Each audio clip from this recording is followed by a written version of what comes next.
ओळखलत मला? ऑफकोर्स मी मेघा. आणि जर तुमच्या लक्षात असेल तर मी या घरात होते बरं का. बिग बॉसच्या पहिला सीझन जिंकण्याचा मान हा मला मिळाला होता. आणि that was the best thing of my life. आता आज मी पुन्हा आले बिग बॉसच्या घरी तुम्हाला सगळ्यांना भेटायला. पण त्याआधी मी काही छोट्या छोट्या प्रश्नांची उत्तरं तुम्हाला देणार आहे. बिकॉज तुम्हाला असं वाटलंच असेल ना मी इथं काय करते, कशासाठी आली आहे, माझं काम काय इथे. तर थांबा, सांगते. तुझा आवडता सदस्य कोण या सीझन मधला? मला तर सगळी काटा गँग खूप आवडलेली आहे. थ्रू आउट द सीझन मी त्यांची फॅन राहिले. ऑफकोर्स राकेश बापट. एकच नाव हवंय मेघा? एकच नाही, मला राकेश बापट, आमची दीपाली ताई आणि तन्वी तिघांचाही गेम खूप आवडलाय. मला प्रभू पण खूप आवडायचा. बट सॅड की तो जरा लवकर गेला. माझ्या मते तो फिनालेपर्यंत खरं तर राहायला हवा होता.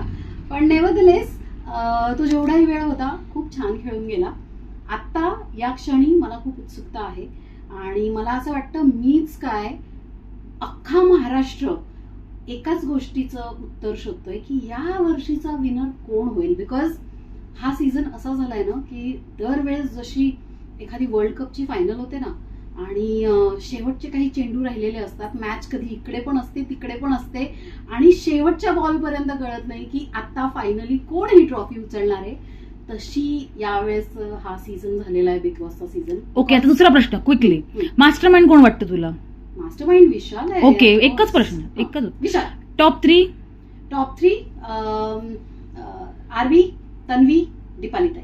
ओके, आणि तुला विनर कोण व्हावं असं वाटतं? तुझी इच्छा काय आहे? मेघाची इच्छा काय आहे? मेघाची इच्छा आहे की यावेळेस तरी वुमन पॉवर पुढे यावी, मुलीला ट्रॉफी मिळावी. बट आय एम रिअली म्हणजे पहिल्यांदा माझ्याकडे फायनल आन्सर नाहीये की आरबी जिंकतोय की तन्वी जिंकते. मला या दोघांपैकी कोणीतरी एक जिंकताना दिसतंय. ओ ग्रेट, थँक्यू.